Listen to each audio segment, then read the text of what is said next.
Naglalakad na naman tayo dito sa kagubatan guys kasi na-boring ako sa bahay. Dito ako nagtatambay kapag wala akong pasok.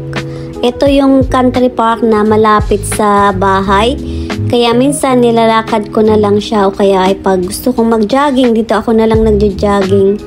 Kasi mas nakaka-relax yung dito, yung atmosphere. Marami kang maririnig ng mga huni ng ibon at saka mga squirrels. Ayan, dadalhin ko kayo sa palasyo. Charot. Hindi, pupunta tayo sa Water World. Bibili tayo ng mga isda kasi nalinisan ko na yung aquarium at gusto kong dagdagan yung isda doon. So, nandito na tayo sa Water World guys at tumitingin ako ng mga goldfish kasi gusto ko lang dagdagan yung goldfish ko sa isang tank. At etong na guys, naglibot-libot tayo dito. O diba? Gusto ko lahat kaso walang pambili. Wala nang makain si Inday kaya nandito ako sa grocery. Bumibili lang ako ng mga konting pang salad kasi naubusan kasi ako ng mga salad cream at saka dahon. Yung pang rabbit ba? Rabbit food ang tawag ko dito.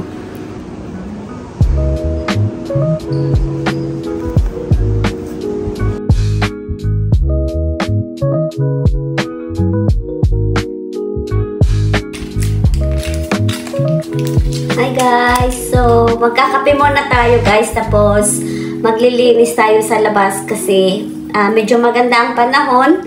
At wala nang ulan.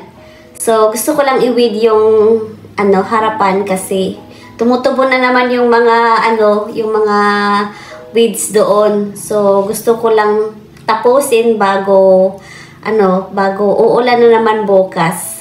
So, tapos na ako na malingki guys kasi day off ko pala ngayon. At bukas ay linggo. At ayan, gusto ko lang tapusin yung mga trabaho dito para pwede na rin ako makapag-relax. So, coffee muna tayo guys and then maglilinis tayo.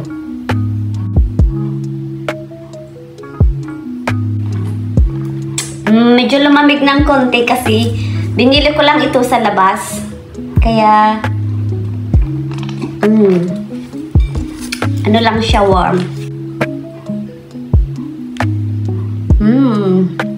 Yummy.